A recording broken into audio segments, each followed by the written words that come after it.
इसमें संसद में न्यू एजुकेशन पॉलिसी के ऊपर हंगामा हो रहा है। डीएमके के सांसद रोज नए नए आरोप लगा रहे हैं। तमिलनाडु की सरकार कह रही मैं त्रिभाषा लागू नहीं करूंगी। क्यों नहीं लागू करोगे भैया? भारत संविधान से चलेगा ना। तो संविधान का आर्टिकल 344 उठा के पढ़िए जरा, जो लैंग्वेज वाला पूरा चैप्टर उठा के पढ़िए। चैप्टर क्या कहता है कि त्रिभाषा लागू करना चाहिए। पहली बात तो मैं सरकार से निवेदन करूंगा कि इस भारत के संविधान में लिखा हुआ है कि एक बाकायदा भाषा आयोग बनेगा। वो भाषा आयोग आज तक बना ही नहीं है। वो भाषा आयोग भी बनाना चाहिए, त्रिभाषा भी लागू करना चाहिए, न्यू एजुकेशन पॉलिसी भी लागू होनी चाहिए।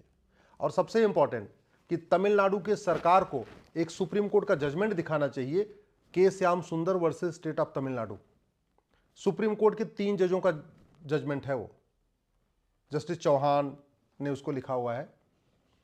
और सुप्रीम कोर्ट के 3 जजों ने 2011 में कहा था कि भारत में यूनिफॉर्म एजुकेशन सिस्टम होना चाहिए। भारत में किताब सबकी एक होनी चाहिए, सिलेबस एक होना चाहिए, करिकुलम एक होना चाहिए। सब अपनी अपनी मातृभाषा में पढ़ें, लेकिन सिलेबस और करिकुलम एक समान होना चाहिए। जजमेंट केस का नाम है के श्याम सुंदर versus state of Tamil Nadu. Supreme court के 3 जजों की बेंच ने फैसला दिया है, 2011 में दिया है। मैं सरकार से यह भी निवेदन करूंगा कि जो राइट टू एजुकेशन एक्ट है इसको बदलाव करें। इस राइट टू एजुकेशन एक्ट को बदल के इसमें इक्वल शब्द जोड़ दे, ये बन जाएगा राइट टू इक्वल एजुकेशन। मैं सरकार से यह भी रिक्वेस्ट करूंगा कि माइनॉरिटी मेजॉरिटी का कॉन्सेप्ट खत्म करें। या तो आर्टिकल 30 को खत्म कर दे, कोई जरूरत नहीं इसकी, भारत में सब लोग एक समान है। और नहीं अगर खत्म करना है आर्टिकल 30 को, जिसमें माइनॉरिटी शब्द यूज हुआ है, तो कम से कम माइनॉरिटी को डिफाइन कर दे। माइनॉरिटी डिफाइन नहीं है, परिभाषित नहीं है। भारत के किसी भी कानून में माइनॉरिटी डिफाइन नहीं है, भारत के संविधान में माइनॉरिटी डिफाइन नहीं है। माइनॉरिटी शब्द एक बार आया आर्टिकल 30 में, लेकिन माइनॉरिटी कौन होगा कहीं लिखा नहीं है। तो सबसे पहले आवश्यकता यह है कि माइनॉरिटी या तो माइनॉरिटी मेजॉरिटी खत्म किया जाए, उसके लिए आर्टिकल 30 को बदलना पड़ेगा। सरकार को लगता है कि नहीं, आर्टिकल 30 बदलने के लिए 2/3 बहुमत चाहिए और लोकसभा राज्यसभा में नहीं हो पा रहा है, तो कोई बात नहीं, सिंपल एक एग्जीक्यूटिव ऑर्डर से माइनॉरिटी को डिफाइन कर दें। एनी ग्रुप और community which is socially, economically, politically non dominant and inferior in population less than 1%, यानी वो समुदाय जो 1% से कम होगा उसको माइनॉरिटी कहेंगे, जो 1% से ज्यादा होगा उसको माइनॉरिटी नहीं कहेंगे। केवल इतना कर दें, आधी समस्या खत्म। अब बात है जो तमिलनाडु के आरोप, तमिलनाडु का जो कुछ आरोप लगा रहे हैं उसका सीधा सीधा जवाब सुप्रीम कोर्ट के जजमेंट में लिखा हुआ है। जजमेंट केस का नाम है के श्याम सुंदर स्टेट ऑफ तमिलनाडु। और भारत में one nation one education board लागू करें। अंग्रेजों ने जो सीबीएसई बोर्ड बनाया था वो भारतीयों के लिए नहीं बनाया था, भारत के हित में नहीं बनाया था, भारत की संस्कृति को प्रोटेक्ट करने के लिए नहीं बनाया था। और उसके बाद फिर आईसीएसई बोर्ड बना, फिर दुनिया भर के बोर्ड बनते गए। इसमें 65 एजुकेशन बोर्ड चल रहे। क्यों? अगर एक रेलवे बोर्ड से पूरे देश में ट्रेन चल सकती है, तो एक एजुकेशन बोर्ड से पूरे देश में स्कूल क्यों नहीं चल सकता? और संविधान में देश की एक लिखा हुआ है कि देश की एकता अखंडता मजबूत करना है। एकता अखंडता तभी मजबूत होगी जब कॉमन सिलेबस होगा, कॉमन करिकुलम होगा, यूनिफॉर्म एजुकेशन होगा। भारत के संविधान का आर्टिकल 16 कहता है सबको समान अवसर मिलना चाहिए। समान अवसर तब मिलेगा जब सबका सिलेबस समान हो। और भारत में आदिकाल से सब यूनिफॉर्म एजुकेशन सिस्टम रहा है। भगवान श्री राम और निषाद राज तो एक साथ ही पढ़े थे। कृष्ण और सुदामा तो एक ही स्कूल में एक ही किताब बैठ के पढ़ते थे। राजा दशरथ और सुमन तो एक ही स्कूल में एक साथ बैठ के एक ही किताब पढ़े थे। ये आज की डेट में भेदभाव हो गया है कि नहीं, गरीब का बच्चा अलग किताब पढ़ेगा, अमीर का बच्चा अलग किताब पढ़ेगा। जो 20,000 रुपये फीस देगा उसकी अलग किताब होगी, जो 200 रुपये फीस देगी उसकी अलग किताब होगी। क्यों चल रहा है ये? इसलिए चल रहा है एजुकेशन माफियाओं ने पूरे एजुकेशन सिस्टम को हाईजैक कर लिया। कोचिंग माफियाओं ने पूरे सिस्टम को हाईजैक कर लिया। बच्चा कितना भी टैलेंटेड हो, जब तक कोचिंग नहीं करेगा उसका ना आईआईटी में सिलेक्शन होगा, ना एमबीबीएस में सिलेक्शन होगा, ना एनडीए में सिलेक्शन होगा, ना क्लैट में सिलेक्शन होगा। क्यों? क्योंकि जो पढ़ाया जाता है 10वीं 12वीं में पूछा नहीं जाता, जो पूछा जाता है वो पढ़ाया नहीं जाता। तो मैं माननीय प्रधानमंत्री से निवेदन कर रहा हूं, इस एजुकेशन सिस्टम को बदलें। भारत में 555 एजुकेशन सिस्टम इंप्लीमेंट करें। 5 साल का प्राइमरी, 5 साल का सेकेंडरी, 5 साल का ग्रेजुएशन। 5 साल का प्राइमरी सबके लिए अनिवार्य होना चाहिए। 5 साल की प्राइमरी अपनी मातृभाषा में उसकी पढ़ाई होनी चाहिए।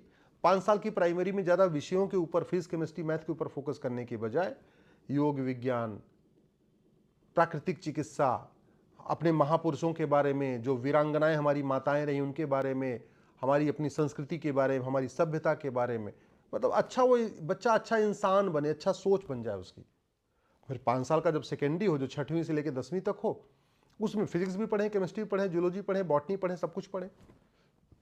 एक बात और कि मैथ का सिलेबस पूरे देश का एक हो सकता है, केमिस्ट्री का सिलेबस पूरे देश का एक हो सकता है, फिजिक्स का सिलेबस पूरे देश का एक हो सकता है, जूलॉजी का सिलेबस पूरे देश का एक हो सकता है, बॉटनी का सिलेबस पूरे देश का एक हो सकता है, इंग्लिश का सिलेबस पूरे देश का एक हो सकता है, हिंदी का सिलेबस पूरे देश का एक हो सकता है। फिर अलग अलग सिलेबस क्यों? फिर तो कॉमन सिलेबस, कॉमन करिकुलम हो सकता है।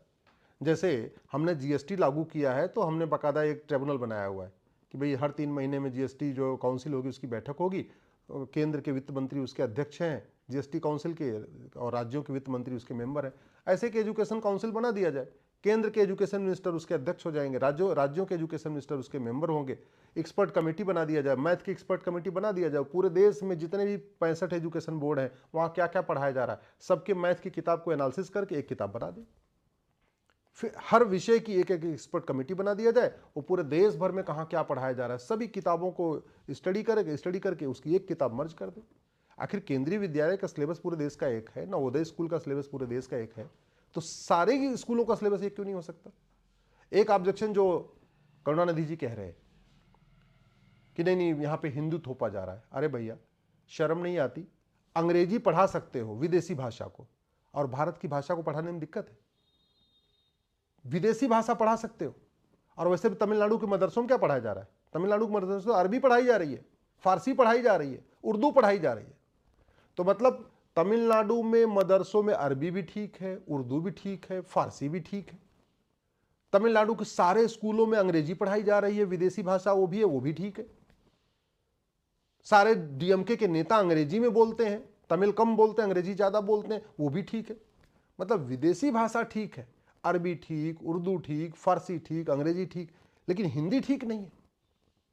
मुझे लगता है तमिलनाडु की जनता भी इस चीज को समझ चुकी है कि किस तरीके से उनको भाषा के आधार पर बांटा जाता है। सनातन धर्म को बांटने का यही तरीका है ना, जाति के आधार पर बांटो, भाषा के आधार पर बांटो, क्षेत्र के आधार पर बांटो। तो डीएमके की हमेशा से राजनीति रही है, उन्होंने हमेशा भाषा के आधार पर बांटा और क्षेत्र के आधार पर बांटा।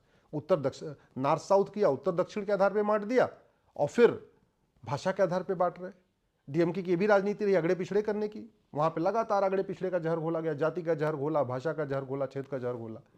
लेकिन ये जहर इसलिए घुला हुआ है कि हमारे देश में जो राजनीतिक पॉलिटिकल पार्टियां चलती हैं उनके लिए जो कानून बना है ना, रिप्रेजेंटेशन ऑफ पीपल एक्ट, वो 75 साल पुराना है। अगर इलेक्शन रिफॉर्म किया जाए तो डीएमके जैसी पार्टियां अपने आप ही खत्म हो जाएंगी। अगर ढंग से जो 75 साल पहले रिप्रेजेंटेशन ऑफ पीपल एक्ट था उसको बदल दिया जाए और नया कानून बना दिया जाए, तो भारत में आधी से ज़्यादा पॉलिटिकल पार्टियां खत्म हो जाएंगी जो जाति के आधार पे, भाषा के आधार पे, क्षेत्र के आधार पे जहर घोल घोल के अपनी सत्ता आती है। चूंकि कानून घटिया है इसलिए आप कुछ भी जहर, अगड़े पिछड़े का जहर घोल लो, कैसे भी कुछ भी कर लो और फिर आप सांसद विधायक बन जाओ, तो वो कानून भी बदलना पड़ेगा। मैं आशा करता हूँ कि इस बात पे, एजुकेशन रिफॉर्म पे गंभीरता के साथ चर्चा होगी। भारत में one nation one education board होगा, वन नेशन वन सिलेबस होगा, वन नेशन वन करिकुलम होगा, एक नया यूनिफॉर्म एजुकेशन कोड होगा। भारत में जो 555 मॉडल है, 5 साल का प्राइमरी, 5 साल का सेकेंडरी, 5 साल का ग्रेजुएशन, ये सिस्टम जल्दी इंप्लीमेंट होगा। मैं भी प्रयास कर रहा हूँ, मेरी पीआईएल भी चल रही है। देश में one nation one education board हो, वो मेरी पीआईएल चल रही है। देश में वन नेशन वन सिलेबस हो, उसकी भी पीआईएल चल रही है। माइनॉरिटी को डिफाइन किया जाए, इस पर मेरी पीआईएल चल रही है। माइनॉरिटी मेजॉरिटी का कॉन्सेप्ट ही खत्म कर दिया जाए, मैंने यही मांग किया है, क्या तो माइनॉरिटी मेजॉरिटी कॉन्सेप्ट खत्म करो या माइनॉरिटी को डिफाइन करो। लेकिन इस पर संसद में गंभीरता के साथ चर्चा होना जरूरी है, क्योंकि पीआईएल का रिजल्ट बहुत देर से आता है।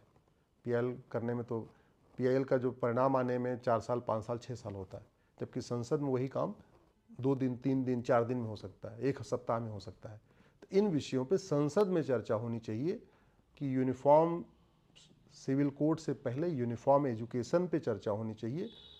भारत में one nation one education board हो, वन नेशन वन सिलेबस हो, वन नेशन वन करिकुलम हो, सब अपनी अपनी मातृभाषा में पढ़ें। तमिलनाडु वाले तमिल में पढ़ें, महाराष्ट्र वाले मराठी में पढ़ें, लेकिन सिलेबस करिकुलम सबका एक समान हो। इस पर गंभीरता के साथ चर्चा होनी चाहिए, उसको लागू करना चाहिए।